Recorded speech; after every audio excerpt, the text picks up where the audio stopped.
Hello, it's the Music Show on ABC Radio National Summer, and I'm Andrew Ford. We're heading to Scotland to speak to Josie Vallely, who is a Scots singer and multidisciplinary artist. She performs under the name Quinie.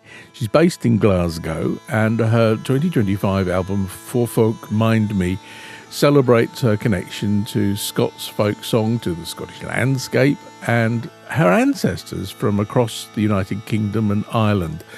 Some of the songs are unaccompanied, some are accompanied by instruments such as the Scottish small pipes and Armenian duduk and the violin. And a lovely detail about the album was that it was developed while Quinie rode across Argyll in western Scotland on her horse Maisie, collecting songs and experiencing the landscape in a new way, very similar to how Scottish travellers would have done for centuries.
Here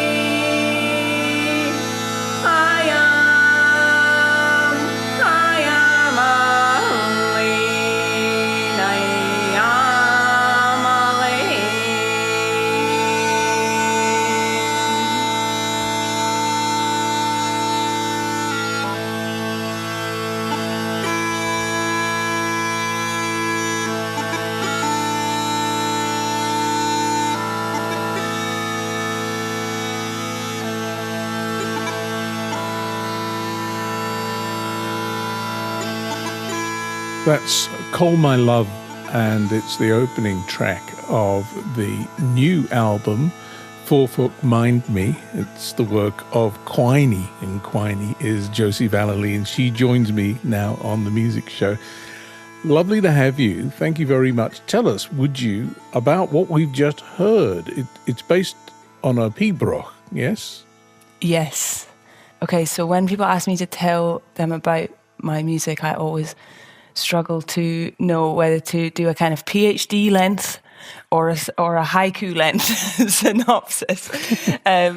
So Call My Love, that track emerged out of a commission that I did that gave me some time to explore piping and the voice and how they interact and come together. And the reason I started on that kind of line of inquiry was because of the influence of a singer called Lizzie Higgins, who's a Scots Traveller singer.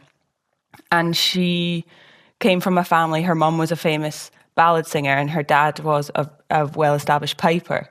And she kind of crafted her own world within the traditional singing scene that was emerging at the time. And she embraced the pipe's ornamentation in her voice.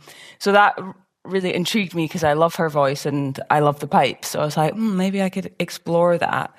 And yeah, then I started to learn more about the different ways that people vocalize pipes.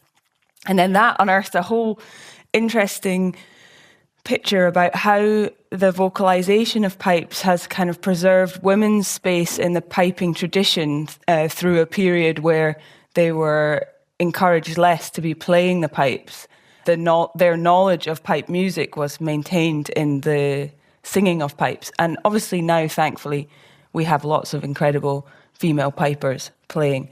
But the idea that the voice had helped carry the tradition from a women's perspective was really nice. Yeah, and then I ended up finding this little excerpt of some cantarach, which is the kind of more formal transfer of piping music by voice. So it's less about kind of singing along and more about teaching the actual music. I found a little excerpt in an archive that I started to play with, and I was kind of slowing it down really slow to try and pick it up and learn it. And then I reached out for some help with that, and I found a guy who'd actually done his whole PhD on this tiny little excerpt. So I was like, aha, you are my man. And he he met me and played it for me on the pipes and slowed it right down and things. So it was a real process learning that tune. And I've now been singing it for a few years, and I sing it with Harry on his pipes, and that really brings it to life. It's a thrilling sound. What you sort of start doing it in the middle of the tune, and it really is. It's a wonderful. The whole thing lifts off at that point, doesn't it? Yeah.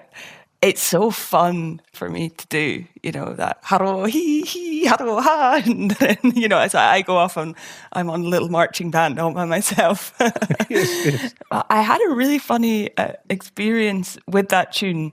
So the album emerged out of a residency that I did in Fremantle in Perth, Gundungurra country. There I was working with lots of different artists. And then when I came back, I had lots of new ideas about who I was in this context of a kind of globalized colonial history.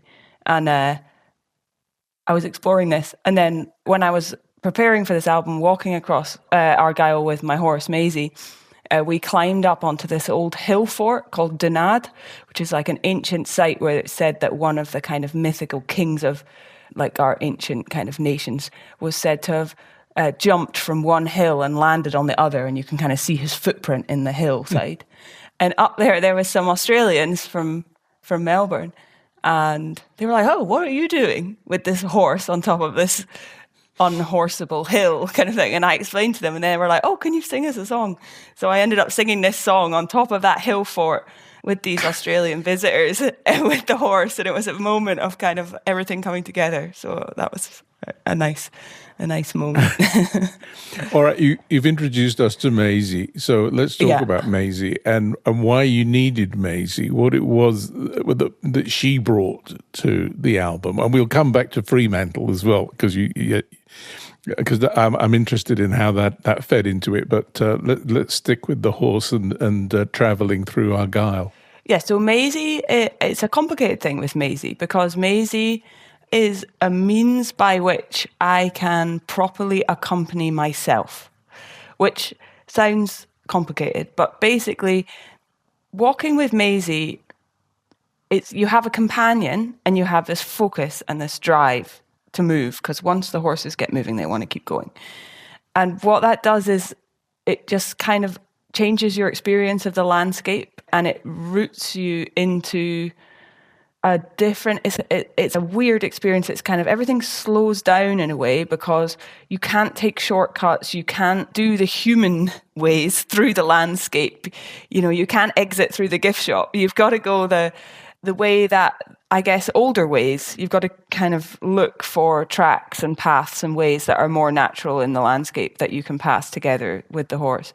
And you also have to attune yourself really to the sounds of the landscape, because when you're handling the horses, you really got to be on their level in terms of your sensory perception of everything, because you don't want to be lagging behind, because that's when things become difficult. If they've picked up on a threat or a danger that you don't know about, even if it's a tractor that's, a mile away, you still want to kind of be on the same page as them about what's going on in your environment. So it kind of sharpens everything.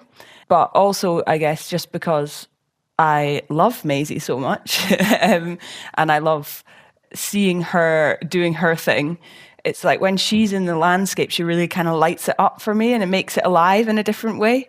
So it's a very kind of holistic awakening of your places that when you're in it with a horse. It's quite hard to put into words. No, I understand all of that, but what's the musical advantage? Well, you make much better music when you're in that state. So the music comes from me. So if I spend time in a state where I'm much more intimately connected with myself and my surroundings, then I make much better music.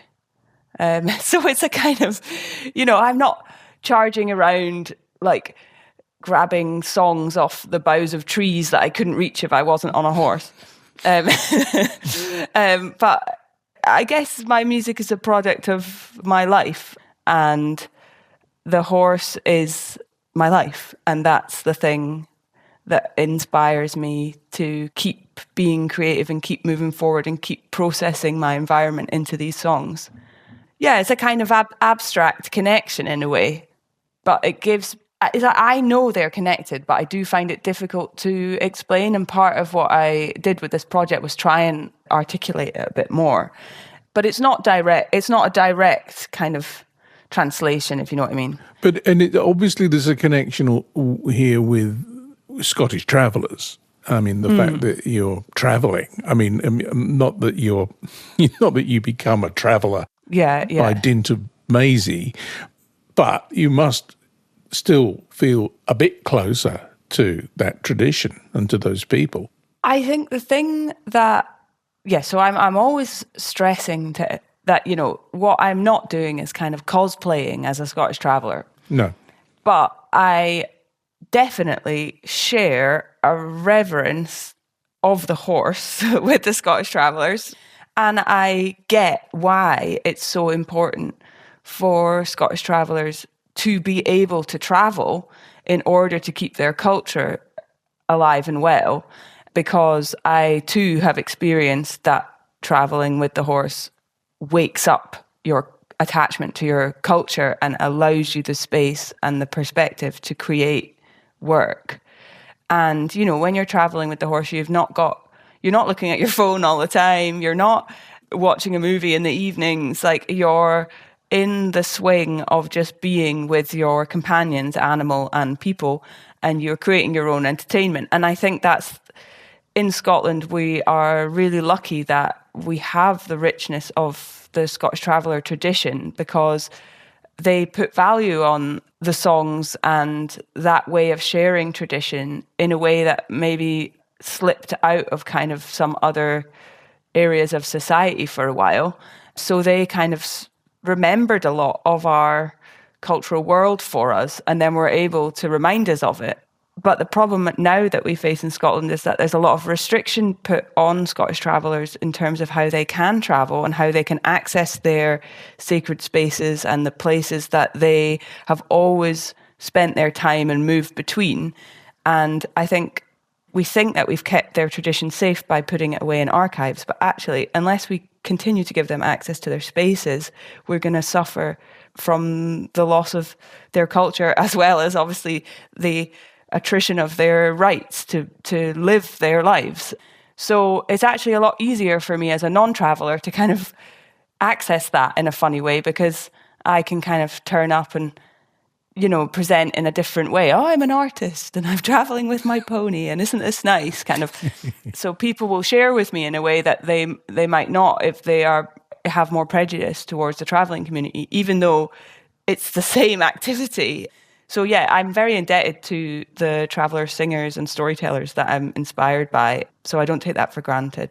You're listening to The Music Show on ABC Radio National, and my guest is Quinie, whose real name is Josie Vallely, and we're talking about her new album called Forefowk Mind Me. You mentioned the name of Lizzie Higgins, and maybe we should listen to Lizzie singing McAfee. We should always listen to Lizzie. And then you can tell us about her, because it's an incredible voice that she's got. McAfee turn catorn look for him. McAfee turn catorn look for him.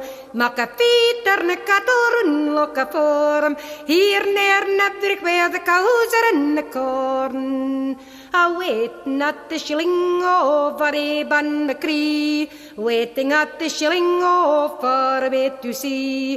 Him will come the bonny boats for Eban McCree, him will come the bonny lad, say when he. McAfee turn catorn look for him. McAfee turn catorn look for him. McAfee turn catorn look for him. Here and there and everywhere the cows are in the corn. Well, that's the sound of Lizzie Higgins, and she is, I think it's fair to say, an inspiration for my guest on today's music show, Josie Vallely. We're talking about Josie's, or Quinie's, new album.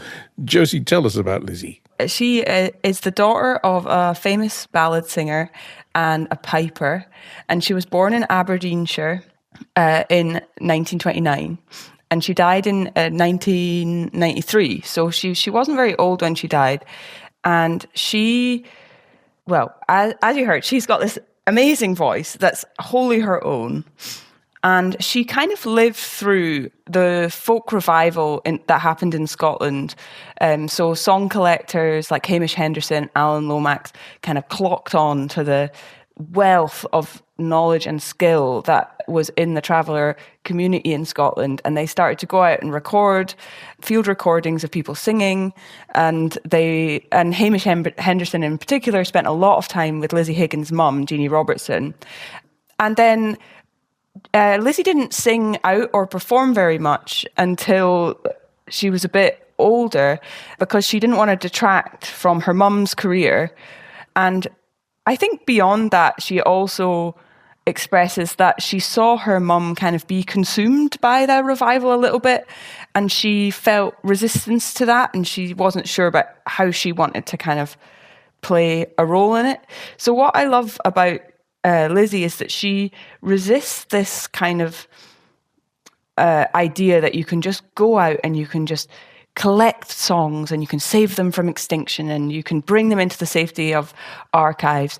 And she was kind of saying, like, hang on, like, yes, I have this richness of culture, this incredible voice, this beautiful combining of the ballad tradition and the piping tradition, but I am my own agent and I'm going to decide how I perform and how I record. And yeah, so she really inspired me in the sense of the tone and the way she uses her voice, which I have studied her recordings and tried to recreate essentially, but also in her approach to making music and adding to the tradition. She kind of follows a question of what does it mean to bring together the pipes and the voice? What does it mean to sing these old songs? But she doesn't restrict herself to just replicating what has been. She creates a new way of doing things. You know, she was also just a normal person, a normal woman. She had a job. She worked at a fish filleter. She lived in Aberdeen. She kind of resists a number of categorizations, which I like. So yeah, she's a big inspiration. Do you feel, without wanting to be too grand or to make too many claims for yourself, that you are, in a sense, continuing her work? I don't think I could say that. You know, I would happily accept if someone else said it about my work. All right, I'll say it then. Thank you. But I'll ask you another question, which is, what do you do? I mean, you say that she was able to kind of take a song and sort of make it her own. Is it important to do that, or is it enough just to sing the songs and to keep them alive? So I take a combination approach to this. Like, some of my songs, I listen to Lizzie and I think I could never improve on that song. So I will either just try and faithfully replicate it because for some reason I want to have it in my body, or I leave it alone. So, for example, she has a very famous song, probably her most famous song, What a Voice. And I sing that a lot. I often do it live. I've never recorded it because I just think I could never improve on it. And it already sits there in her repertoire. But then equally, I learn a lot from trying to be faithful to the way she sings things. So I do replications. So Bonnie Udney, for instance, which is on your album, is very close to her version. Exactly. I mean, it's a few steps down in terms of key, but the phrasing and so on is basically her phrasing, isn't it? Yeah, and I've studied it and I've tried to get it the same. You know, I spend a lot of time singing along in my car from my Quinie learning playlist on Spotify. Just de-romanticising the transmission of the tradition there. But it's not all done round a campfire. It's done on the M8. Yes, and not on horseback either. No, but on the way to the horses, because I live in the middle of the city, so my horses live half an hour away from me. So right. It's kind of related to the horses. Adni, Boni Adni, ye shine where ye stand. And I gaze on you, all the mayor my heart yearns, that they keep my eyes from weeping. What a fool I would be from royal lands in Scotland, Bonnie Udney for me. For it you put the red rose, and it's I'll put the time. Oh, you drink to your love, and I'll drink to mine. We will drink and be merry. We'll drink till we are full, for the long, long walk so Udney they are at go through. They have stolen my sweetheart, and they've ta'en him frae me. That's a bit of Quinie's version of Bonnie Udney as sung on her new album of Forefowk, Mind Me. I'm speaking to Quinie, Josie Vallely, on today's music show. Josie, another way that you're expanding the repertoire, or at least the sound of the repertoire, is by bringing in new instruments, and the combination of the Armenian duduk and the small pipes is magnificent. I mean, I think they should always be played together now. A match made in heaven. Yeah, so I guess that links very much to Lizzie. So I took this idea of her bringing together the ballad tradition and the piping tradition, and I wanted to create new songs in that line of inquiry that spoke to my understanding of my heritage and who I was in a way that I hadn't done before I'd been to Australia, actually, and kind of spent some time with that sense that you guys have of a much deeper history. I was like, right, okay, maybe I do need to go and work out who I'm related to and where they lived when. And, you know, I kind of always thought that was a bit of a weird activity to do. But there I was on Ancestor.com trying to trace everyone. And yeah, so I was born in Scotland. My parents were born in Northern England to large Irish Catholic families. My mum's side, her parents moved over from Dublin when they were 19, and the Irish was their first language, and they never spoke it again after they moved to England. So my parents' identity was quite muddled, and then that kind of passed on to me. So this project has been a lot about me working out, you know, who I am and where I sit in all of that. So I really wanted to bring the Irish tradition into the music because I love Irish melody. Often there's really nice kind of like modal quality to it, and just like, but also very kind of light in places that maybe in the Scots tradition we don't have as much of. We can be a little dreich, as we would say.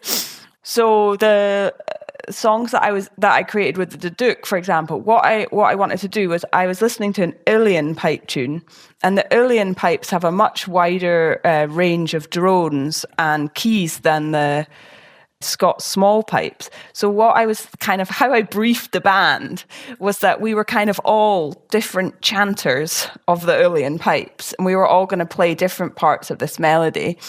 And I think I drove my Alva, the viola player, a bit mad because there's a bit on the original pipe tune that goes beep boo.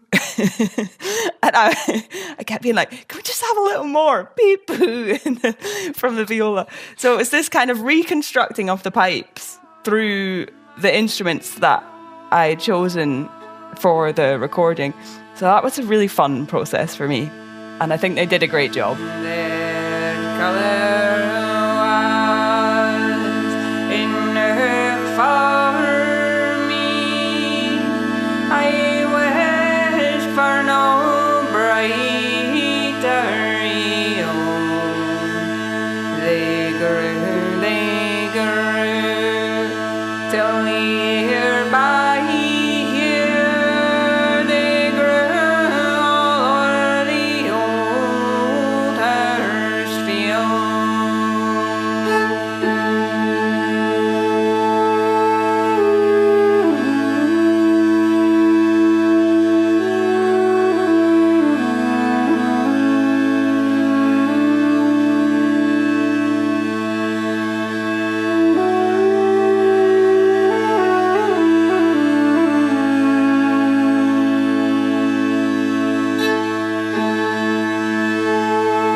And it brings us to, I mean, this interest in your ancestry brings us to the title of the album, doesn't it? Perhaps you could, I mean, Forefowk we understand, and Mind Me could mean all sorts of different things, but what do you actually mean by this title?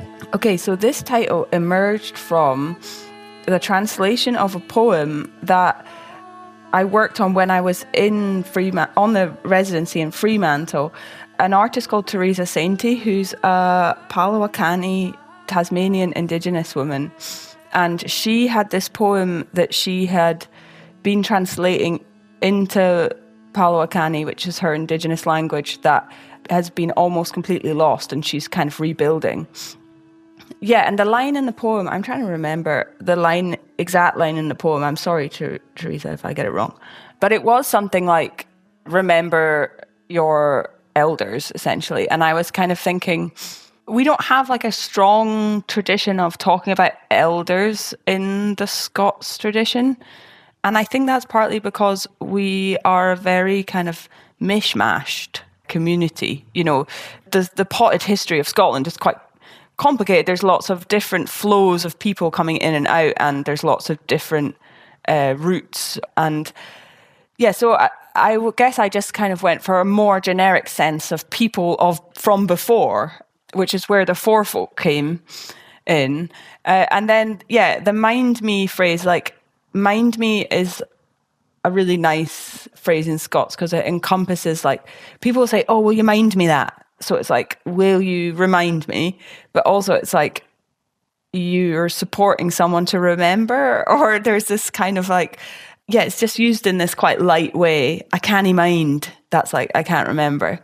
And then it's also used in terms of like looking after, particularly children. So like, would you mind the bairns would be an example. So it's like looking over and caring for and remembering. So I thought it had that nice kind of like, it's a two-way reciprocal relationship where you learn more the more you care and the more time you take to explore.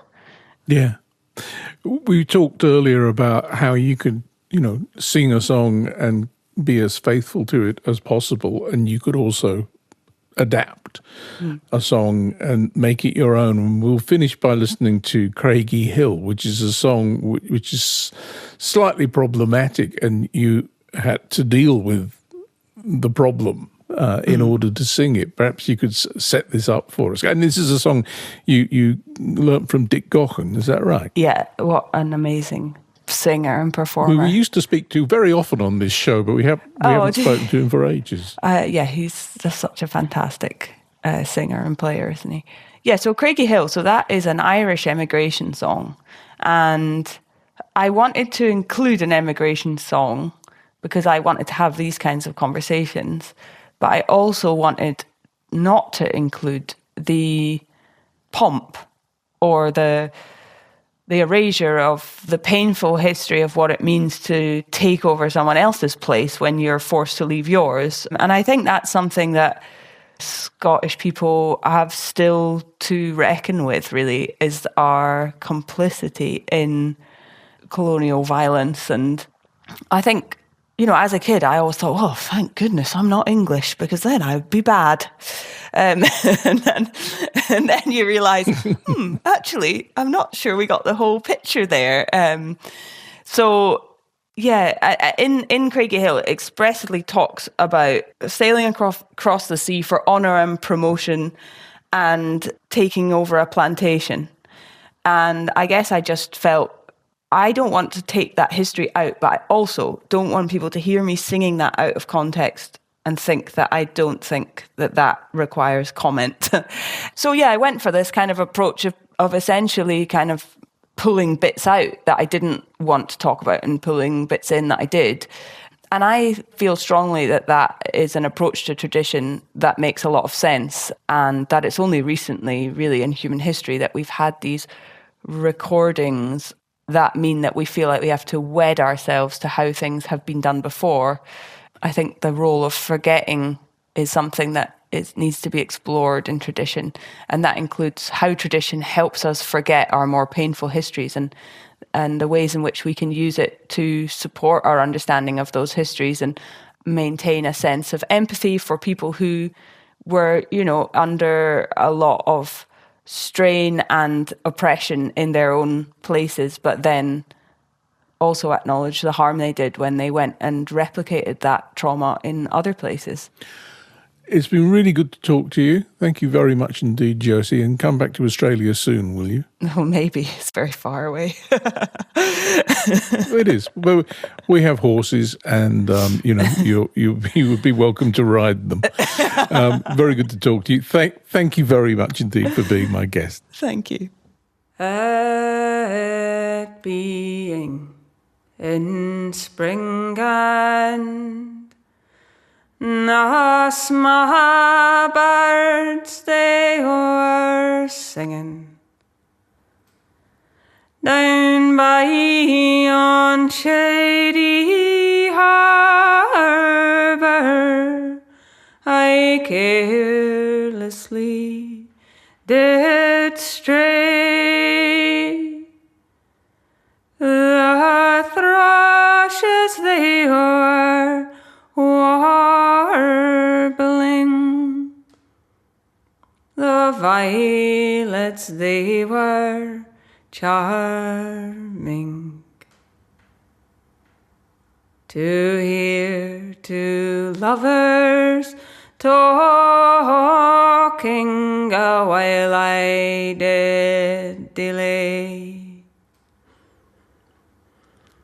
She said, my dear, don't leave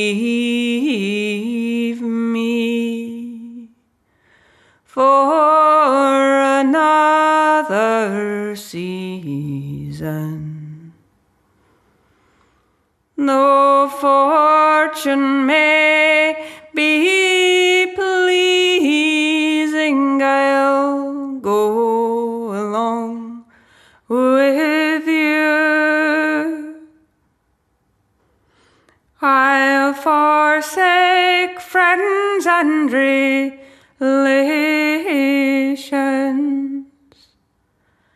and quit this Irish nation, and from the bonny banks forever I'll bid adieu. That's a little of Craigie Hill, sung by Quinie, also known as Josie Vallely. And Josie was speaking to me from Glasgow, and Forefowk Mind Me is out now. And if you head to our website, there's a picture of Josie with Maisie the horse. It's the music show on ABC Radio National Summer, and I'm Andrew Ford.